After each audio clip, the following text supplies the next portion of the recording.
Welcome back to The Edge. Mom's the word at Google's SearchOn events last week. Google Search gets much larger images and enhances so much. Google wants to bring a richer, deeper search experience to its users. So let's immerse ourselves in the Google Glow. News from The Edge for the week of October 4th, 2021, here on Edge of the Web. From the Edge of the Web studios, here's what we're looking at this week. I just want to immerse myself and bask in all of the Google glory.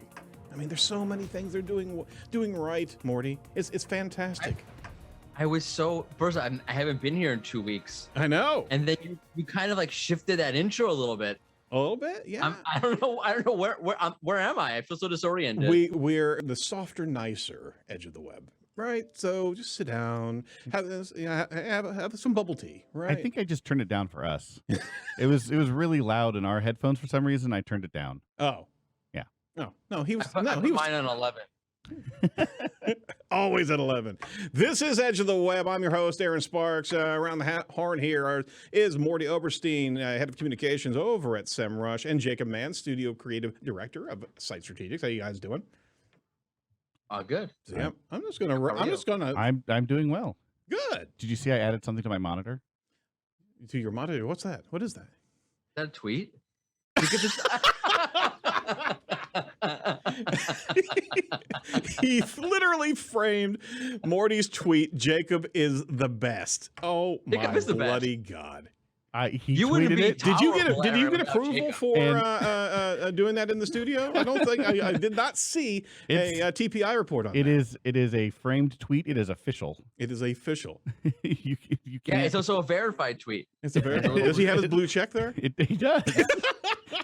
I think. For everybody who's listening to our podcast, We're yes, sorry. We're sorry. Jacob actually framed Morty's tweet. Jacob is the best from last week. Which Jacob, we don't know. Yeah, but exactly. He never said. That's true. I was thinking why? about that, and I was worried about that, but I'm gonna go. He With, took the risk. He took the risk. All right. What you're listening to, if you haven't heard this before, is a train wreck happening right now. Every week And I'm back. Exactly. Morty's back. Dun, dun, dun. All right. Every week we bring you amazing guests to chat with about digital marketing topics and news of the week. We also cover SEO and digital marketing news each and every week, as well as Google updates, separate from our weekly interview podcast. So check in. We usually drop this about Tuesday if I can get my editing done by that time, and just to make sure that we're getting news to you even more quickly on a regular basis. I'm glad you left that. Now I feel oriented. So you're back. You're back now. Be sure to check out all the shows over at edgeofthewebradio.com, edgeofthewebradio.com. Morty is back after his holiday. He's come back and tell us what's happening in Morty's world, sir. We all have COVID. Oh, wow. So yeah, you probably need to okay. take care of that. What the hell are you doing on a podcast? Well, then That's it probably turns all out you first can I- do, I right? feel fine. I'm stuck inside. Everybody has it. Aye. Then it turns out I just found literally a half hour before recording this podcast that I don't have it, but everybody else does have it because they messed up the SMS or the text message, whatever, Right. that they send you from the Ministry of Health here Mhm. that you're positive. They say you're positive. So I assumed your was me, Nope. It's but when it turns out you're... your was one of my kids. Oh, man. Right. So you're so, scot-free. You can, you should literally just I run don't out know of the what house. honestly, I don't know what the hell to do because we've all been pretty light on the symptoms. Like my throat's been feeling tickly, like Right. you know, almost like a slight strep kind of feeling. Right. I'm like, okay, this is great. This is all I'm gonna get because I have 3 doses of the vaccine. That's all I'm gonna get. So what are the chances that that tickly thing in my throat was not actually COVID? It probably was or is. Right. So I probably am positive because one of my kids was also negative in the beginning and he ended up being positive after the second test. So now I got to go back and get tested again and see, like, do I actually have it or not have it? So I'm sort of in no man's land. And then if I do have it, I have to extend my quarantine by another 10 days. Exactly. All because they couldn't say the name in the text message. Yeah, they then were the saving characters. doctor- They were saving characters, right? They're just, It's they're just trying to be one- personal. Just one variable field, please. We just need to have the first name, okay? No, but the worst part was the doctor. He called up, says, your son is positive, and can I talk to you about it? I'm like, yes, please, let's talk about this. I said, we're all positive except for one of the kids. He goes, yes, I see. You're all positive except for one of the kids. And he didn't actually check Oh my Lord. because I was negative the whole time. What do you do with that? What do you do with that? I don't know. I don't know if I should be happy or sad. I mean, we're getting into the drive-through window medicine at this point in time. It's, oh, okay. You didn't give me my shake with the prognosis there. No problem. I'll figure it out. I've been literally sitting here for 5 days thinking that I have COVID. Now I got to walk the dog 5 o'clock in the morning because no one else can leave the house. Oh yeah, exactly. You have all the tests now, don't you? I want to be positive now. Get me back in. Get me back in. Into the club. I see. Yeah, probably no, but you probably, I mean, all things considered, you can't really get away from your family. So at some point in time, you're going to get it, right? That's what I'm wondering. Look, like my wife also has 3 doses and she ended up being positive. And then like, what are the chances that I had this weird tickly feeling in my throat? Could have been the weather changing. It could also be COVID. I don't know. I hate this. I'm done. I hate this so much. All right. Well, let's distract. Morty's taking a strong stance against COVID. He really is. He's done. He's anti-COVID. COVID. He's Bad. anti-COVID. Fire bad. All right, let's distract Morty here. Over at Search Engine Land, George Wynn actually jumps into the fracas. There was a lot of things going on last week with Google's SearchOn event, and you caught that, Morty. Some really cool things. Mum brings multimodal search to Lens, deeper understandings of videos with new SERP features. They actually announced new applications from its Mum technology, including, because we were waiting on that, we were waiting on something to come to fruition. And we certainly appreciate George jumping in last week on the show, including multimodal search with Google Lens, related topics and videos, and other search result features was held on this Wednesday event. While the announcements were not an overhaul on how Google Search works, they do provide users with new ways to search and give SEOs new visibility opportunities, as well as SERP and search changes to adapt to. So on screen, we have a couple really cool things. And if you're not familiar with Google Lens is software to be able to actually point your camera off your mobile device and be able to tie it directly into query-based search, where Google takes over and starts understanding what you're looking for from its pretty robust image matching software there. And it gives you the additional navigation of additional queries against that particular image. So, for example, they gave a great example of taking a picture of a bike chain, just a bike chain, and be able to then add into that how to fix this, and it immediately takes them over to a number of different videos on how to fix a particular series of different types of bike chains. They also had some crazy example of some nutty pattern shirt, and you want the socks to match, huh? All right, so it'll find some additional pairing based on pattern recognition. I'm going to find matching socks for the shirt that's behind me. Wait, please don't tell me the shirt is behind you. Yep. You say your shirt because you're wearing a black shirt. Like, yes, I'm going to use this to find a pair of black socks. I got Brilliant. that. I got that covered. No, we're going to actually find the pattern for the cowboy kitten riding the shark, the rainbow shark. vomiting shark. The rainbow vomiting shark. Yep. Well, we'll find the socks. That is a Barry Schwartz prize that Jacob won here a while back. So, what else do we want to know about, or do we want to tell our listeners about what's going on with Mum here, man? It sounds like they kind of unpacked a lot of stuff.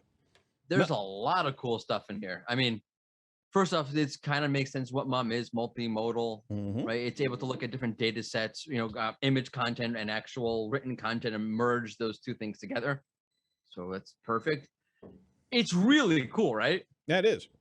That's like the first thing. Let's just appreciate how cool this is, and then realize like whoever going to use Google Lens to do any of this crap. I'm sorry. No, I know it's all writing on the head of the pin. You got to make sure that you're using Google Lens. I literally had to go like, wait a second, I have an iPhone now, right? How do I actually use Lens on my iPhone? Oh, I have to go into like, okay. I'm sorry, Google. You spent a lot of money on this. You put a whole thing together, and it's Google Lens. But it's really cool. It does have some very interesting features. For example, things to know. The feature actually lists Things to know is cool. Various aspects of the topic the user searched for, and it can actually go more narrow as more broad. So the things to know can actually enable users to see the different dimensions other people typically search for, which may help them get the information they're looking for faster. That's very similar to people also ask, but it actually that doesn't just go one way of granular. It's actually giving a bit more expansive interaction on the topic itself. This is entity SEO right here. This is actually understanding the patterns of things, the understanding of key concepts and semantic relationships to other things. So this is the space in which we're going to be optimizing, right? This is very cool. I think we talked about this on the show at one point, breaking down topics like when you tried to predict the needs of your users. Yep. Right, so let's take the example of go to the Yankee game, which is my classic example for this. And the Yankees just clinched a wild card spot. Congratulations. Yesterday. Yes. Thank you. I did all the hard work of. No, Well do they done, get Morty. do they get the Stanley Cup for that? Yes, they got the Stanley Cup from Fantastic. that. All right, Right. cool. Brilliant. See, I Thank know you. I know this stuff. I know this stuff. Yeah, we all know that you're just being facetious here because you know the Stanley Cup is for hockey. Oh. Anyway, when someone That's- searches for Aaron, go that's to the one Yankee with the game, black and white ball that they kick. Oh, with the big horns. Got it. Yeah. Cool. and also where they go around in circles on a racetrack and drive their car because that's a sport. Constantly I'm turning sorry. left. I just took a shot at Easy. Yeah, Jacob. you're taking a shot. I watch where they go left and right. Thank you very much. And you So too can anyway. go left and right with your mum search. See how I do this? I'm going to pull it all Brilliant. back together. So you can actually So, refine if you and broaden search- searches. Keep on going. If you search for go to the Yankee game, there's so many layers of things that you can theoretically be looking for Right. outside of just tickets, right? Travel information, COVID information. Do I really have to spend $20 on a bottle of water, or can I bring my own? These are all things you would like to know. And It's that's very- what Google's very- sort of doing. It's layering what you need to know about this topic in a very well-rounded sort of way. Very stream of consciousness almost as we're getting there is that if you're depending on what your needs are, if you're actually researching the Yankee Stadium or if you're there, you can actually start navigating into what your transactional needs are. And Mom is not another iteration, but it is a evolution of the BERT transactional type of understanding of what you're But on actually steroids. yeah. Trying to get, but it's also utilizing a heck of a lot of multimedia type of features to be able to understand your intent, right? Now, this is what's interesting to me. So great. They can take, things to know. Great. I think it's a fantastic thing. Personally, what you see Google trying to do is trying to take a more layered approach, going deeper into content and offering, and Mom's going to offer a more multimedia perspective, right? That's the whole idea. You see that with the lens and the query search. They're Right. combining two medias together. I kind of feel like Google's going to get stuck. Maybe I'm wrong, or maybe they'll get over this, but they're going to get caught in their own hedges, so to speak. Because fundamentally, Google's a search engine and it's built on the 10 blue links. Whereas what you're talking about with Mum is almost like an information portal. Right. So is Google going to be able to get away from the 10 blue links enough to actually create a SERP or an experience that is portal-like the way Mum can, theoretically function? I'm not saying, by the way, they'll take away all URLs when they do this. It'll just be URLs to podcasts, URLs to images, URLs to, like, imagine when you go onto YouTube now, you basically get like a vomiting of information, but it's not really broken down, right? If I type in, let's go with the Yankees, I type in Yankees. Right, do I want to see highlights? Do I want to see analysis? Maybe I want to see interviews. Maybe I want to see like classic games or best moments in Yankees history or all their uniforms over to whatever it is. But when you go to YouTube, right, you just get a diarrhea of information. All There right. you go. There you go. There's Jacob right there. And there's just right. So there you have highlights. Right. There you have, some commentary, but like, you can't filter out what exactly you want, and they're not breaking it down for you. No, Where these things- not until you start interacting and the rabbit hole starts kicking in, right? Right, but then you just get. So if you just look for highlights, all you'll get are highlights. You won't get anything else. Yep, I got you. They try doing this up top now. They have like a filter there. They'll say like baseball or football, but they don't really break it down. Like, okay, football. But what about football do you want? Right. And give me 20 different options there. So that's where they're really trying to go, and where they really should go. The question is on the SERP itself: will they be able to get away from the traditional format of 10 blue links in order to offer a portal of information that's suitable to what mom can actually do. And are you going to lose some of your users along the way? Because all things being equal, I mean, we've got the new media digital natives that certainly are going to dive into the immersive environment, immersive portal there. But you got a lot of people, older people that are going to rely on the 10 blue links because it's like a white pages, and they won't understand that next plateau, that next immersive experience. Are you going to be actually sacrificing a good deal of the consumer base that you've already trained on that? That's what I mean. I think Google won't be able to get out of its own way. No, they won't be able to. No one ever, companies have the point where they have a hard time is getting away from their traditional model. Mm-hmm. And being able to do the things that you can do with mom should put Google in a position to move away from that traditional model and really break things down and offer a whole, portal of content. But are they going to break away? If I were DuckDuckGo or if I were Bing, they'll never be able to compete with Google this way, right? The 10 blue links. Google wins that game. Right. The winner is not going to be somebody who comes along and makes a better search engine or a different model, will pay for content, or Naver or whatever it is.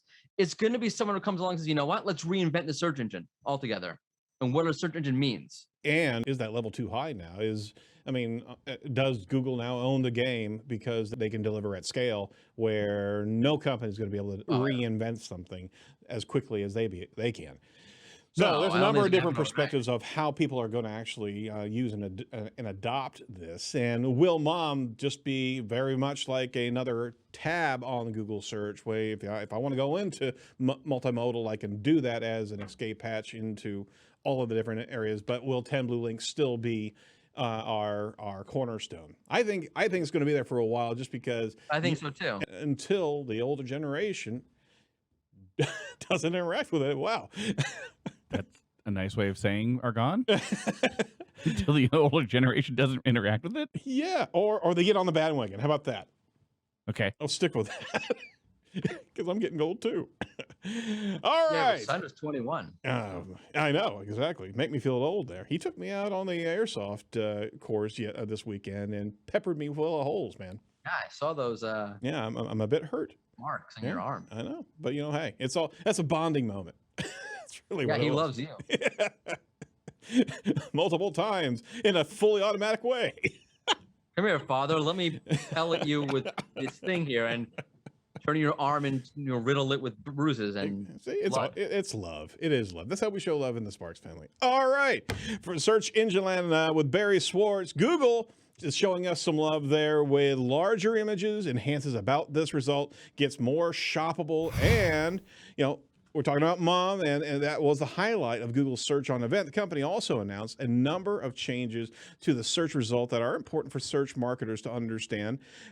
These changes include a launch of larger and more visually browsable search results for some queries, enhancements to the About This Result feature, and we've been covering that for a while, as well as a more shoppable search interface, in-person shopping experiences from the home, and more. So there's a lot. There's a lot from SearchOn event. And there's a lot of the 10 blue link enhancements right here. And I think this is the connection, Morty, is to get bigger and bigger images on the blue links side of things. And the multimodal experience is going to make a lot more sense. So they're trying to reinforce better and better, more shoppable, immersive imagery. And that'll be the direct tie-in to the mum universe. What do you think? To my point, right? That's right. They're trying to do this, but they still fundamentally can't. Not that they should at this point get away from the blue links format. Right, they can and show the URL. I'm not saying they shouldn't show URLs, but show them in another way. Yes. And they won't get away from that. And I think that hot take prediction. You want to put money on this? Probably make a lot of money. Go for it. Because Vegas is probably against you. Like that will be Google's downfall. And it won't be able to get away from the 10 blue links when it's time to get away from the 10 blue links. That's a hot take right there. That is, but I think it makes a lot of sense. You need to actually post that tweet and frame it in here, That'd be great. We got to come back in like 20 years, though. Yeah. I am not going to be doing this show in 20 years, man. Oh, come on. No. Not gonna. By the way, cool thing in this one is the get, and this was, I didn't get a lot of play. in the community, but the in stock filter in the local packs. Oh yeah, absolutely. Yeah, like you make sure that stuff's in stock because it's not going to It's all going to be displayed, and to gonna be that shown point, there. you can actually manage it from Schema, correct? So yeah, an emergent center. I dig it. I So dig yeah, it. it's pretty cool. Google's adding new in-store inventory in order to make the online at-home shopping experience feel more like shopping in person. Google said that people want to experience in-person shopping from home, so now you can actually filter the results using an in-stock filter to see if nearby stores have the specific items on their shelves. That actually should have been around a year ago, to be honest with you. And it started to creep in there. This is a kind of an exclamation point. It's going to be there more and more often on the local pack. Yeah. Yeah, I mean, look, it makes a lot of sense, right? I mean, it makes perfect sense. It does. It did creep in, and they had they had in the thing, in stock in the annotations, whatever it was. And then they're shopping with Google Lens. And Morty's a huge proponent for Google Lens, as we've heard earlier. Yeah. By the way, he's doubling down. He's tripling down. The way they have it here kind of makes sense. Like it's even on desktop where you can right click, hover over an image, select a part of the image. So the example they give, it's a tent.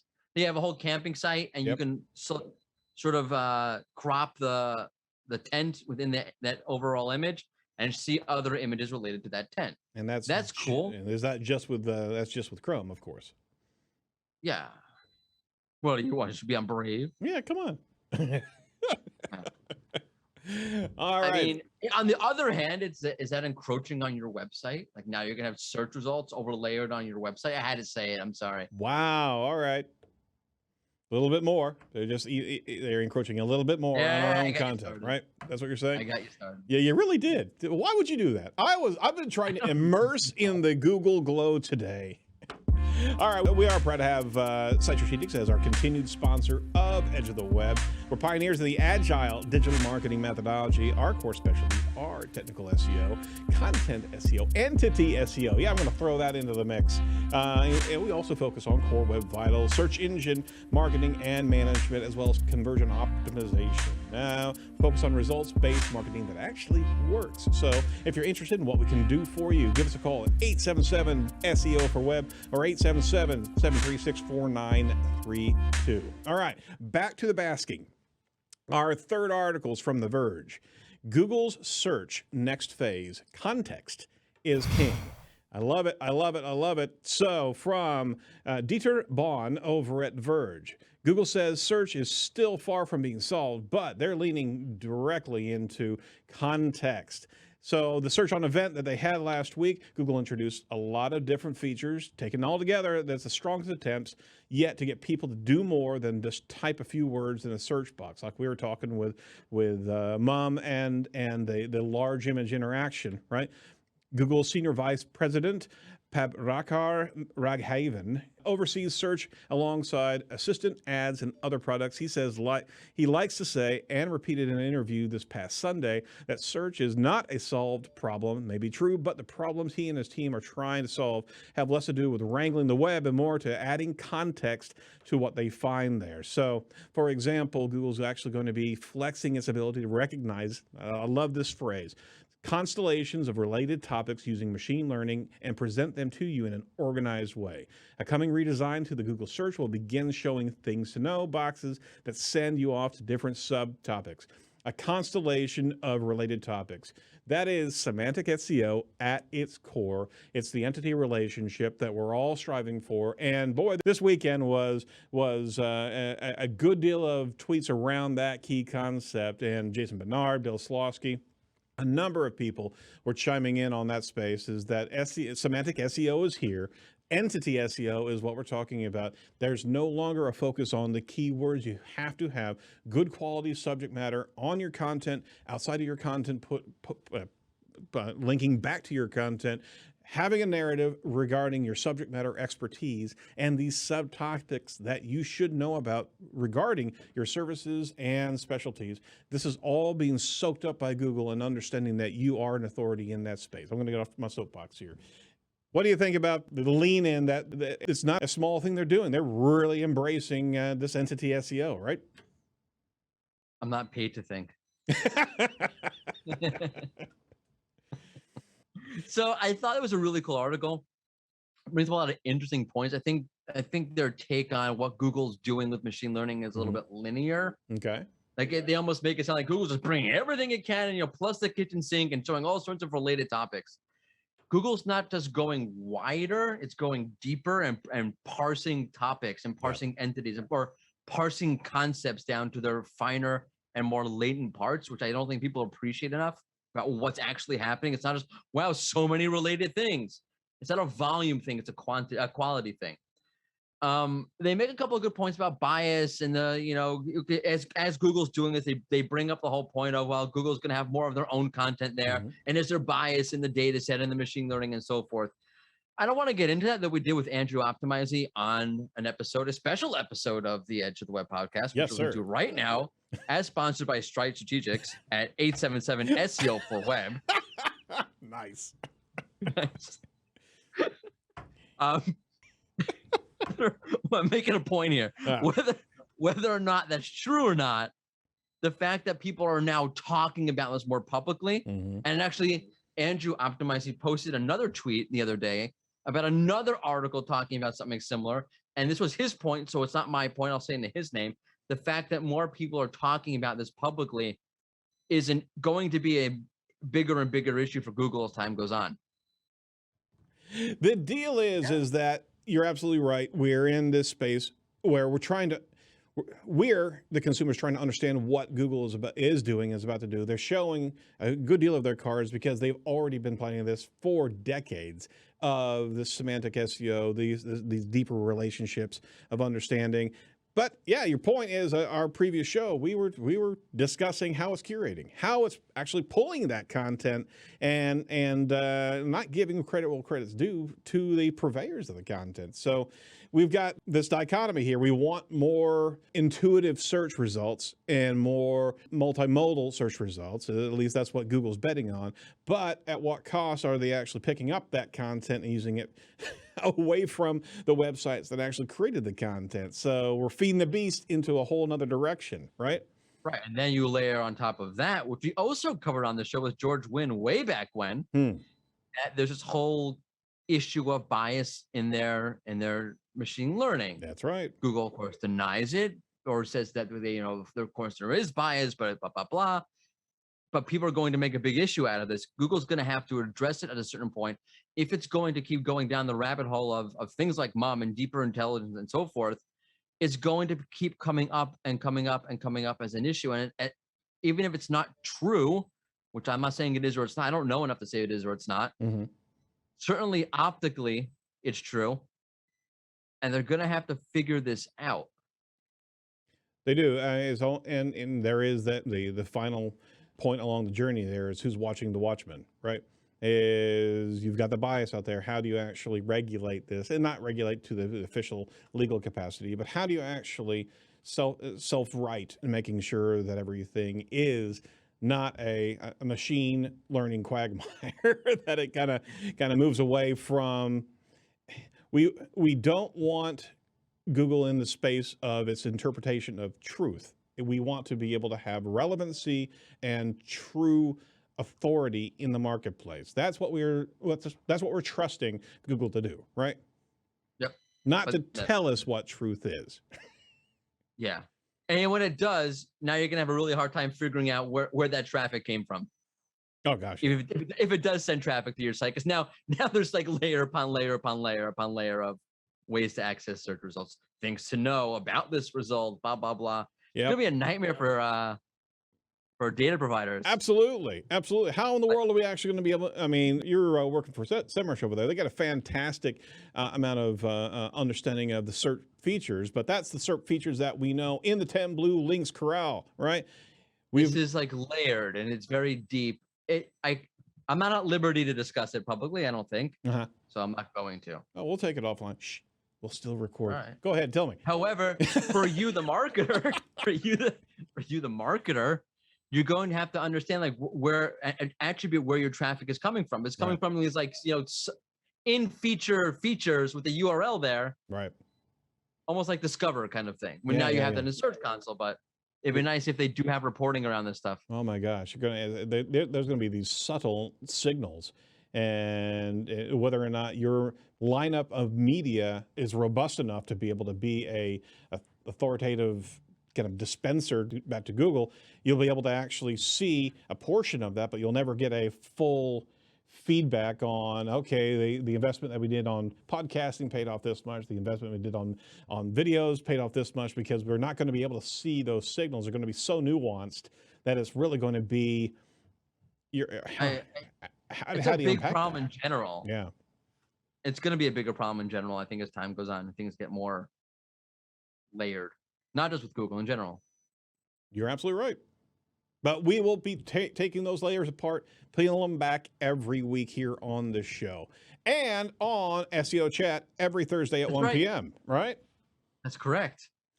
So... I should probably plug that now. Yeah, you should probably plug that now. That was your tee up. Yep. Nicole Ponce, who's she's on my team at SEMrush, actually. Oh, very cool. Yeah, she's a communications manager at SEMrush, is hosting SEO Chat. She's awesome, by the way. You better be there. If you're not there, I will hunt you down like the dog you are. Wow. All right. So she's... no, not to the audience. No, he's talking to me specifically. Nicole is wonderful. She's brilliant. She's fantastic. 1 p.m. Eastern Standard Time on Thursday. I mean, Erin, if you're not there, I will hunt you down. That's what I kind of figured. That's where he was going for there. All right. Well, we certainly appreciate your input this week, and welcome back in Second Share. I do appreciate that. And Jacob appreciates it even greater because he's literally now, I think he's going to have a tattoo at some point in time with that tweet on it. You want to get a tattoo of my tweet? Oh, I should do that. I don't have a tattoo yet. That could be my first. No, don't do it, man. That's disgusting. All right. Well, any final words, gentlemen? That's disgusting. Yeah, there we go.